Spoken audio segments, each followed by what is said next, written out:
अस्सलाम वालेकुम नाज़रीन। दौड़ से खादिम हुसैन पाहवर की रिपोर्ट के मुताबिक दौड़ में दरिया सिंध पर कैनाल बनाने के खिलाफ रैली निकाली गई।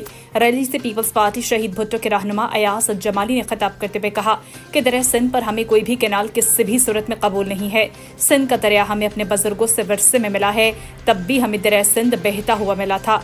हम ज़रख़ीज़ सिंध और बहते हुए दरिया के मालिक थे।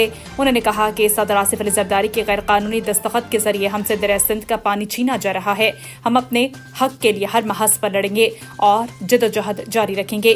पीपल्स पार्टी सिंधी कौम के साथ मुनाफ़क़त का किरदार अदा कर रही है, लेकिन अवाम पीपल्स पार्टी की धोखाबाजी और मुनाफ़क़त से वाकिफ हो चुकी है। हमारी जदोजहद हकीकी जदोजहद है। हम गुज़श्ता 10 माह से किनारों के खिलाफ सरापा एहतजाज हैं।